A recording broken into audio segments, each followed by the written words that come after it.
morning, Bucknutters. It's Thursday, October 13th, 2016. I'm Dan Rubin. This is the Bucknuts Morning 5 and Change.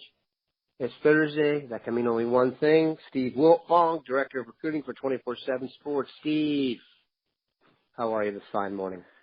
Good morning, Daniel. Rainy in the Indianapolis area. Kid was arguing with me all morning, but got him to daycare. So the day is trending up. Steve had the classic argument with his son this morning where the son refused to admit it was Thursday, which means you're off to a long day. But we will get going on an interesting note here. You've had some crystal ball activity on a name that we have discussed ad nauseum, Cam Akers, the running back out of Mississippi. There have been times when people thought he was in the Buckeyes class. There have been times, many more times for me at least, when we thought he was out. You have updated your crystal ball and your vibe on Mr. Akers. Please share with the audience. Well, in the summer, I thought Ohio State led, and they're still certainly in there fighting for him. Tony Alford leading the way in regular contact with Cam Akers, who still plans on taking an official visit to see Columbus. But I think if there's not many changes at LSU from the philosophy of how they want to play offense, and if a lot of, if Ed Orgeron's around next year, there's still some ifs with my crystal ball pick. But right now, I really like where LSU stands with Cam. I've liked it for a month or so. I think that out of all the schools he's looking at, with the exception of Ohio State, because Ohio State's got a great depth chart also, LSU's just got a great situation. Now, it's hard for me to wrap my head around him going to Ole Miss right now. Maybe I'm wrong. But I just don't see him going to Ole Miss. I know that that's the in-state program, number one player in the state. They have a need at running back. But Florida, Georgia, Tennessee, those schools all have multiple running backs committed right now, although obviously we like Cam better than all those guys, although the Ty Chandler kid committed to Tennessee is really, really good also, a Dalvin Cook-type player, in my opinion. But Ohio State, I don't know why, but all of a sudden it just seems like he seems SEC bound. Ohio State's got a great situation for him also. Texting with the source after one of Ohio State's wins. It's like, what more does Cam Akers need to see to know that this is a great fit up here? And, we got a need on our depth chart. But for me, I think LSU is in a good spot for Cam right now. Still remains fluid, but that's who I like right now. Do you think it's possible that the Ohio State depth chart could be working against him, against Ohio State, and the fact they have so many young guys on there? No, I think Cam would come in and think that he could very much compete for carries right away, and I think he would too.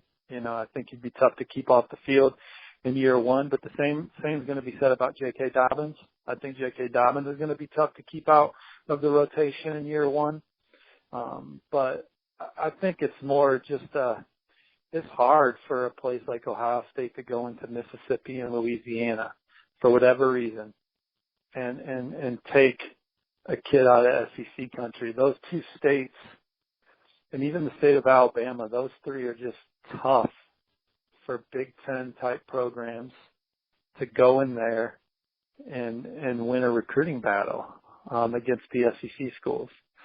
Now, Ohio State's still in it for Cam Akers. I'm not crossing them off the board. That's one that they got a shot to win. But it's just those three states, it's hard to get a kid to leave that part of the country for whatever reason. You made a good point earlier, what your source said. If you don't see Ohio State as a place for a running back, you either don't play fantasy football in the NFL or you don't have cable, which is, I don't want to make a Mississippi joke here, so we'll move on. A new name that's kind of popped up, well, not new, but Josh Paschal out of DMV, Powerhouse School, Good Counsel, defensive lineman, class of 2017 name. I thought we might have been done with these. Give us an update on what your feelings are on Paschal and Ohio State's interest. Well, I talked to a coach at Good Counsel earlier this week that told me that he thought Josh Paschal was leaning towards Ohio State and Notre Dame. I don't think Notre Dame's really on the table right now for Josh for a number of reasons. So I think that if Ohio State pushes for him, that's the kind of stage he wants to play on. My crystal ball, my 24/7 Sports crystal ball is for Maryland. At this point, Maryland's recruiting the good counsel 4-star heavily. He's a coveted recruit for them. He's the most athletic defensive lineman in the country. He tested off the charts at the opening in the top 30 athletically overall, regardless of position. Had better testing numbers than a lot of the receivers and defensive backs. He's a guy that can really set the edge on the next level. Just, and so when I talked to a good counsel coach about Joshua Paschal, I followed up with some people that would be in the know around Ohio State, and he's a guy that they certainly like, and it's easy to see why. He's a top of the board recruit for Oklahoma right now. Oklahoma, who has the number 5 recruiting class in America, they absolutely want Josh Paschal on signing day. With Ohio State, you just it's not going to be a humongous class. They could land 5 more 5-stars.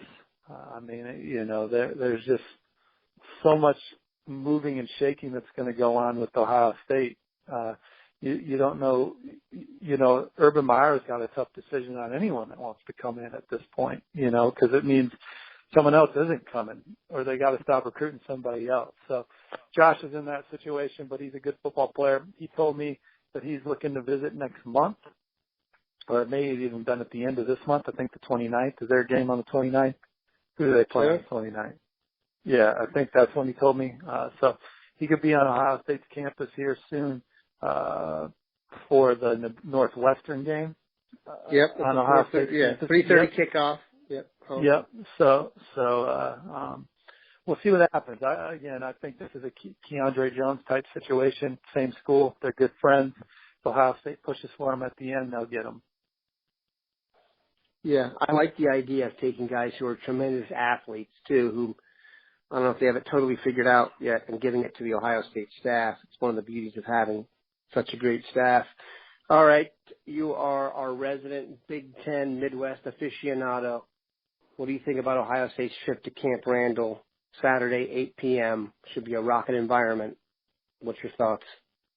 Well, I expect the Buckeyes to pull away. I don't know what quarter it'll be in, but I just think Ohio State's going to win the ball game. I think they got too much speed for Wisconsin. I think that Ohio State's secondary is as good as it gets, and Wisconsin's playing, a kid that's going to be making his 3rd start. I do think that kid's going to be pretty damn good, but we'll see.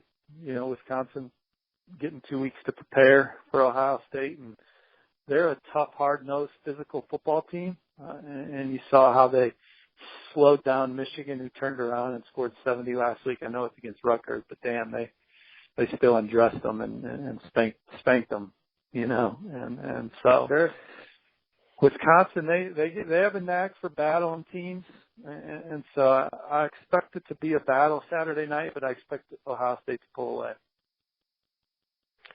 There you have it, people. We appreciate Steve stopping by. Make sure you keep it locked into Bucknuts today. We've got a video interview coming up here shortly with Tim Beck on the offense, and I think everyone's really going to enjoy. And the boarding house is going to touch on a couple of things Steve and I discussed here. So have a good one, Bucknutters. Thanks, Steve. Thanks, guys. See you.